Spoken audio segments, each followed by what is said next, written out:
आई।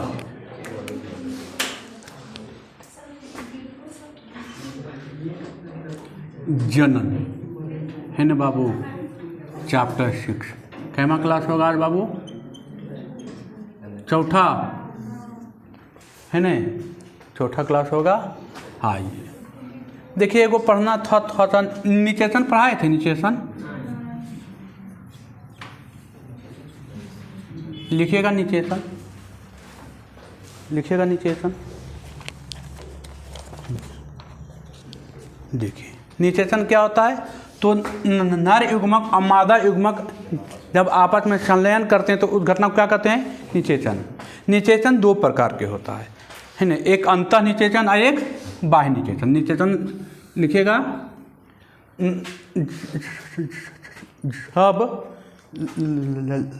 जब नर युग्मक और मादा युग्मक आपस में संलयन करते हैं तो इस घटना को निचेचन कहते हैं। जब नर युग्मक मादा युग्मक आपस में मिलते हैं, नर युग्मक मादा युग्मक आपस में मिलते हैं या संलयन करते हैं तो उसे निचेचन कहते हैं, है ना। तो उसे निचेचन करते हैं। निचेचन करने का मतलब होगा बाबू गर्भधारण, है ना। निचेचन करने का मतलब क्या हुआ? गर्भधारण, है ना। जब नर युग्मक मादा युग्मक संलयन करते हैं तो इस घटना को निचेचन कहते हैं। निचेचन दो प्रकार के होता है। कितने प्रकार के होता है बाबू? ये दो प्रकार के होता है। पहला अंतः निचेचन, अंतः निचेचन। अब दूसरा होता है बाह्य निचेचन, दूसरा होता है बाह्य निचेचन। ठीक है, अंतः निचेचन और बाह्य निचेचन। निचेचन दो प्रकार के होता है। निचेचन कितने प्रकार का होता है बाबू? दो प्रकार के, अंतः निचेचन और बाह्य निचेचन। जब निचेचन की घटना शरीर के अंदर हो, शरीर के अंदर हो तो उसे कहते हैं अंतः निचेचन। लिखेगा, जब निचेचन की घटना शरीर के अंदर हो तो उसे अंतः निचेचन कहते हैं। जब निचेचन की घटना शरीर के अंदर हो तो उसे अंतः निचेचन कहते हैं, है ना। जब निचेचन की घटना कहाँ हो बाबू? शरीर के अंदर में हो, है ना। जैसे महिलाएं, गायें, ये सब में अंतः निचेचन कहाँ होती है? शरीर के अंदर में होती है ना। तो उसे अंतः निचेचन कहते हैं। अब दूसरा लिखिएगा बाह्य निचेचन, है ना। दूसरा लिखिएगा बाबू, दूसरा लिखिएगा बाह्य निचेचन, है ना। दूसरा लिखिएगा बाह्य निचेचन। तो बाह्य निचेचन किसे कहते हैं बाबू? तो जब निचेचन की घटना शरीर के बाहर हो, जब निचेचन की घटना शरीर के बाहर हो तो उसे बाह्य निचेचन कहते हैं। जब निचेचन की घटना शरीर के बाहर हो तो उसे बाह्य निचेचन कहते हैं, है ना। जब निचेचन की घटना शरीर के बाहर हो तो उसे बाह्य निचेचन कहते हैं बाबू, है ना। चलिए, निचेचन हो गया खत्म। ठीक है, निचेचन पढ़ा दिए। नर युग्मक मादा युग्मक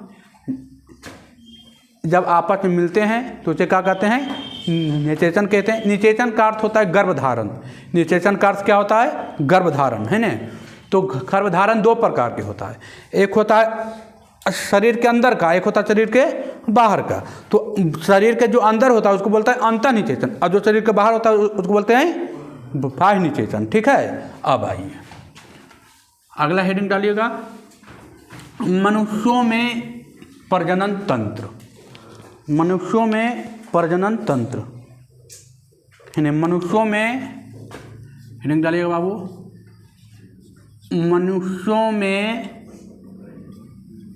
प्रजनन तंत्र, है ना। मनुष्यों में प्रजनन तंत्र, मनुष्यों में प्रजनन तंत्र, है ना। देखिए, अब मनुष्य तो दो प्रकार के होता है, एक महिला एक पुरुष। तो पहला पढ़ते हैं बाबू, पुरुष का पढ़ते हैं, है ना। मनुष्य में देखिए, मनुष्य जो होता है एक लिंगी होता है। क्या होता है? एक लिंगी। एक लिंग महिला में होती है, एक लिंग पुरुष में होता है ना। तो यहाँ से लिख सकते हैं मनुष्य एक लिंगी होता है, मनुष्य एक लिंगी होता है, मनुष्य एक लिंगी होता है। मनुष्य कैसा होता है बाबू? मनुष्य एक लिंगी होता है, मनुष्य एक लिंगी, मनुष्य एक लिंगी होता है ना। मनुष्य क्या होता है? एक लिंगी होता है। अगला पॉइंट, मनुष्य एक लिंगी होता है। जिस मनुष्य में लिखेगा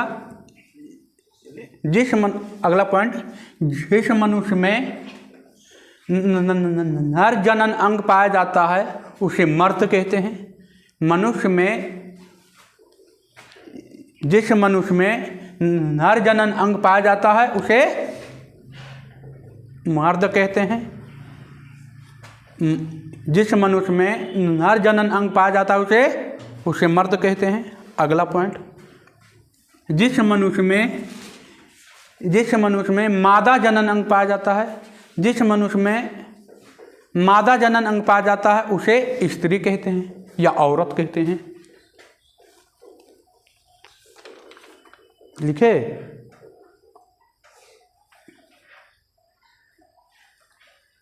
जिस मनुष्य में मादा जनन अंग पाया जाता है उसे स्त्री कहते हैं या औरत कहते हैं। कोई दिक्कत? आगे बढ़ें। अब देखिए अब क्या होता है। अब पहला इसमें लिखिएगा, पहला देखिए मनुष्य में जो जनन तंत्र होते हैं दो प्रकार के होते हैं, है ना। एक होता है नर जनन अंग और एक होता है मादा जनन अंग। तो पहला पढ़ाते हैं आपको पुरुष में जनन तंत्र या जनन अंग, पुरुष में जनन अंग, या इसको रह दीजिए, एक के साथ पढ़िए, दोनों एक के साथ पढ़िए। अब देखिए क्या होता है। जब बच्चा जो है आ जाता है, क्या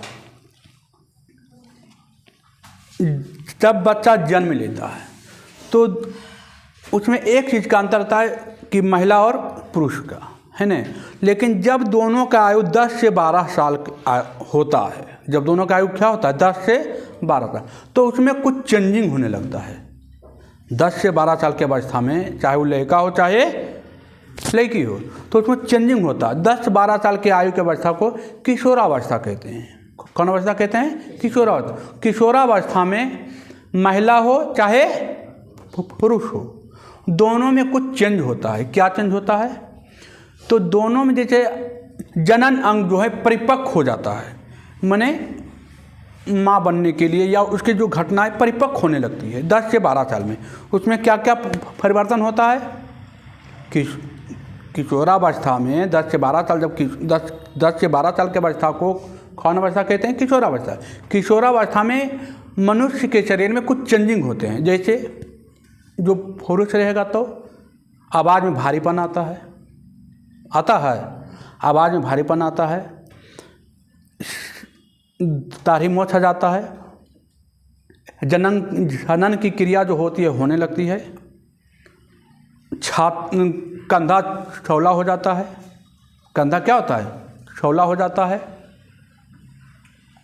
आवाज़ भारीपन हो जाता है, उन जगहों पर बाल आने लगता है, काख में जहाँ भी आना चाहिए उन जगहों पर आने लगता है बाल, है न। और स्त्री में क्या होती है? तो स्त्री का आवाज़ और थोड़ा सा क्या हो जाता है? पतला हो जाता है, और पतला हो जाता है। आवाज़ में मधुरपन आ जाता है। आवाज़ में क्या जाता है? मधुरपन आ जाता है। छाती में उभार आने लगता है न। छाती में उभार आने लगता है। उन जगहों पर महिला लोग को बाल आने लगता है न। और मादा जनन अंग है जो परिपक्व हो जाता है। क्या होता है? परिपक्व हो जाता है, माँ बनने के लिए रेडी होता है। और मासिक धर्म, मासिक चक्र जिसको कहते हैं, मासिक या रज्जो धर्म भी कहते हैं उसको, वो क्या होता है? चालू हो जाता है। वो हर 28 दिन के बाद एक बार क्या होता है, रिपीट होता है। हर 28 दिन के बाद क्या होता है, एक बार रिपीट होता है। ठीक है, उसको बोलते हैं मासिक चक्र या मासिक धर्म या रज्जु धर्म। ठीक है, ये चीज़ हमको क्या करना है, इतना लिखाना है। तो लिखिएगा पॉइंट में, एक ही पॉइंट में जब लिखा देंगे। लिखिएगा, मनुष्यों का जनन अंग 10 से 12 साल की उम्र में। लिखिएगा, मनुष्यों का जनन अंग। अब मनुष्यों का जनन अंग दोनों आ गया मनुष्य में, है ना। मनुष्यों का जनन अंग 10 से 12 साल की उम्र में परिपक्व एवं क्रियाशील होने लगते हैं। मनुष्यों का जनन अंग 10 से 12 साल की उम्र में परिपक्व एवं क्रियाशील होने लगता है। लिखे, मनुष्यों का जनन अंग 10 से 12 साल की आयु में परिपक्व एवं क्रियाशील होने लगता है। लिखे, क्रियाशील होने लगता है। उससे पहले 8-9 साल की आयु में, उससे पहले 8-9 साल की आयु में उतना परिपक्व एवं क्रियाशील नहीं होता है।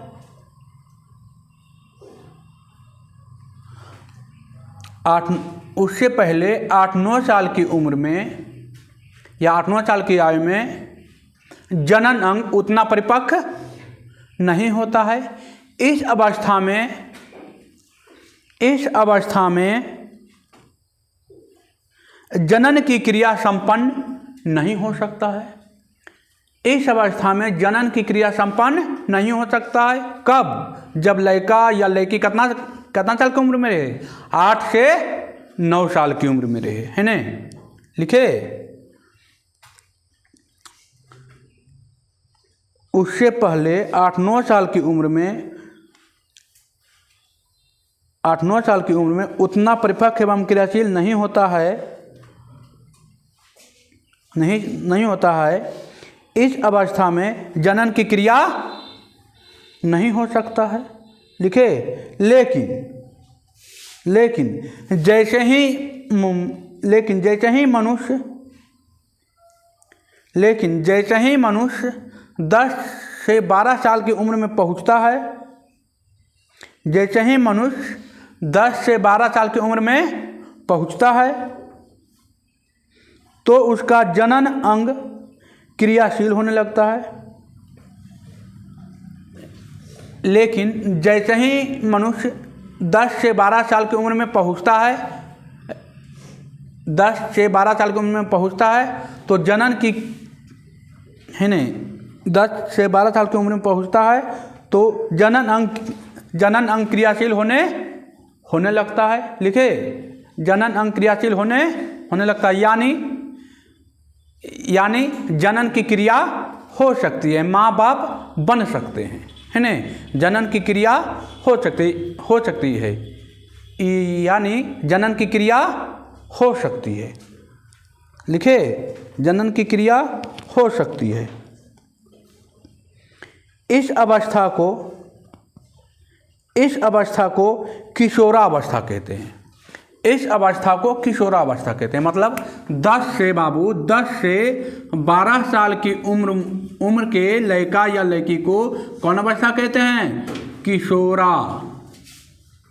किशोरावस्था। कौन अवस्था बाबू? किशोरावस्था कहते हैं। कौन सा अवस्था पूछेगा? किशोरावस्था किसे कहते हैं? तो जब लड़का या लड़की 10 से 12 साल की उम्र में पहुंच जाए, उनमें जनन की क्रिया परिपक्व हो जाती है, क्रिया एवं क्रियाशील जनन करने के लिए क्या है? रेडी है। उस अवस्था को हम कौन सा अवस्था कहते हैं? किशोरावस्था कहते हैं, है ना। 10 से 12 साल की उम्र को कौन सा अवस्था कहते हैं? किशोरावस्था। अगला, है ना, अगला पॉइंट,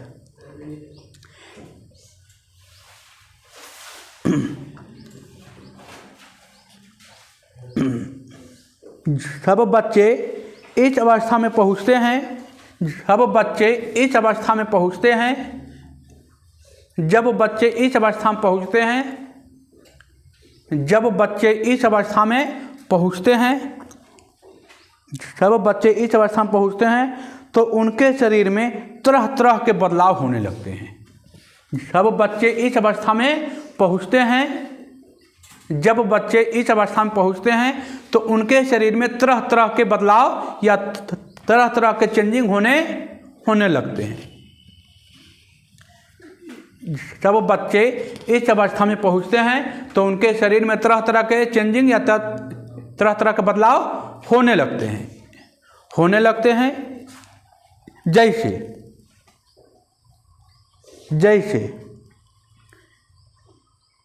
जैसे लड़का में लिखिएगा, जैसे करके लिखिएगा, है ना, जैसे करके लिखिएगा। कौन चीज?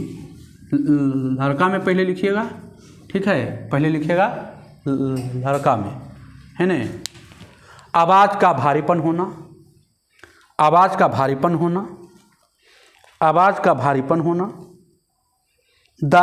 मूछ दाढ़ी का उगना, जैसे आवाज़ का भारीपन होना, मूछ और दाढ़ी का उगना। लिखे, कंधा चौड़ा होना, आवाज़ का भारीपन होना, मूछ दाढ़ी उगना, कंधा चौड़ा होना। लिखे,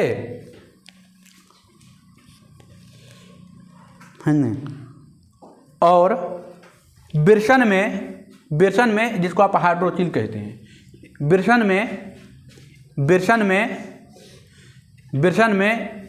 नर युग्मक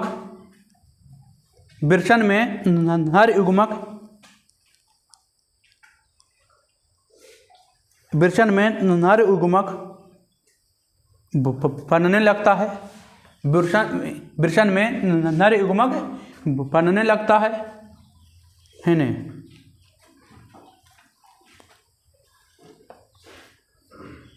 और नर मैथुन अंग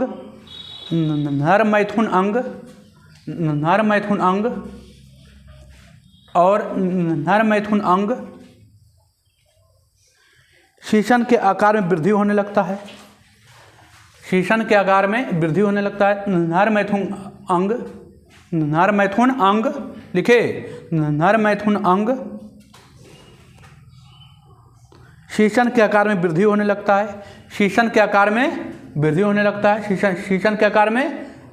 लगता है, ठीक है। अब लिखिएगा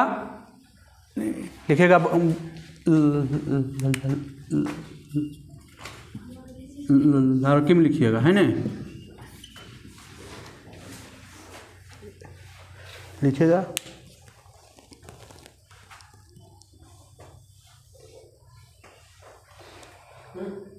लिखिएगा लड़की में होने वाले परिवर्तन, जैसे छाती में उभार आना,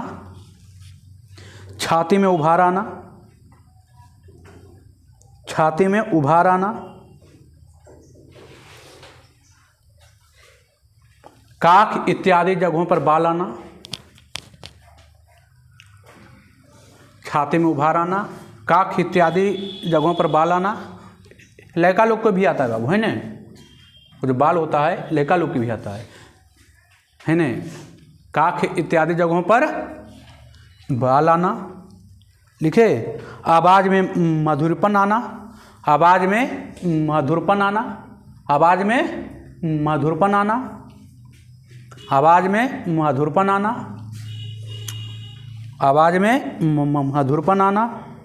और मासिक चक्र का प्रारंभ होना, और मासिक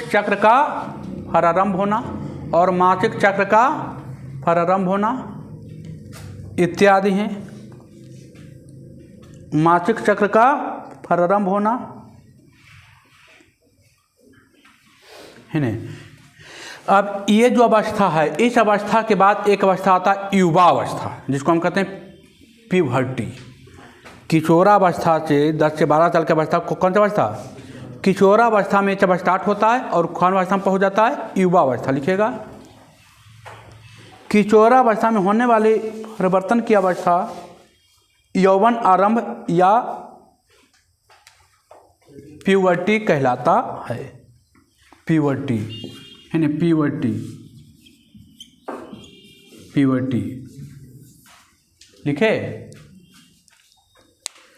किशोरावस्था में होने वाले परिवर्तन की अवस्था, किशोरावस्था में होने वाले परिवर्तन की अवस्था को यौवना आरंभ या प्यूबर्टी कहलाता है। ठीक है।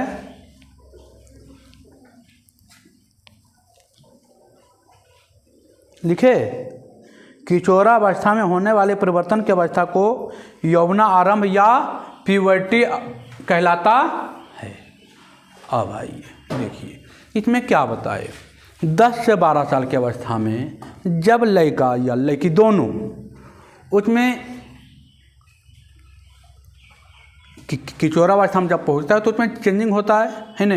दाढ़ी मोछ आता है, आवाज़ का भारीपन आता है, कंधा चौड़ा हो जाता है, लड़का हो चाहे लड़की हो, काख या उन जगहों पर इत्यादि का आने लगता है, बाल आने लगता है। लड़की लोग में बताया छाती में उभार आता है, आवाज़ में मधुरपन हो जाता है, मासिक धर्म चालू हो जाता है। तो ये सब क्या इसका लक्षण है। किशोरावस्था में आने के दरमियान ये सब क्या होता है और ये सब होते होते कहाँ पहुँच जाता है, युवावस्था में पहुँच जाता है ना। अब देखिए, अब इसमें आपको पढ़ना है नर जनन अंग है ना। हेडिंग डालेगा, ये था मनुष्य में प्रजनन तंत्र, ये दोनों मिला कर पढ़ाए है ना। इसमें दोनों था ना, लड़का और लड़की दोनों की बात की है। अब अकेले पढ़ना है ना। आइए देखिए,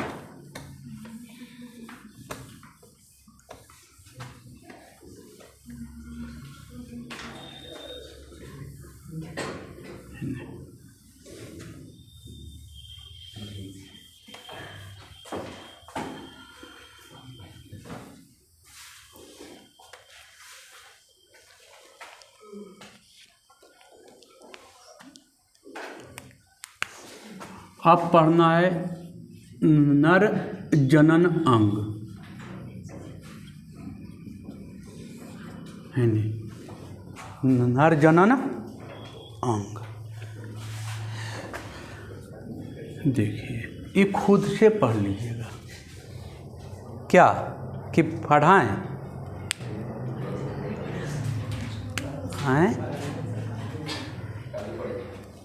अब 2 गो टॉपिक बचा है, नर जनन अंग और मादा जनन अंग। यही 2 गो बचा है। एक बचा है जनसंख्या नियंत्रण के उपाय, तो पढ़ा देंगे। जनसंख्या नियंत्रण के उपाय तो पढ़ा देंगे, कोई दिक्कत नहीं है ना। एक टॉपिक बचा है, इसमें इम्पोर्टेंट पॉइंट है जो लिखा देते हैं केवल है ना। इम्पोर्टेंट पॉइंट क्या है कि पूरा पढ़ाएं हैं।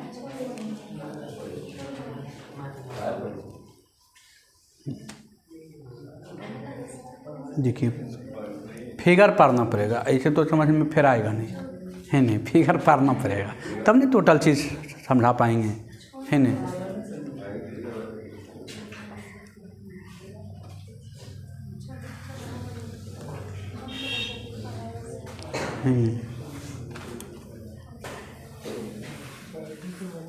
ठीक है, धन्यवाद।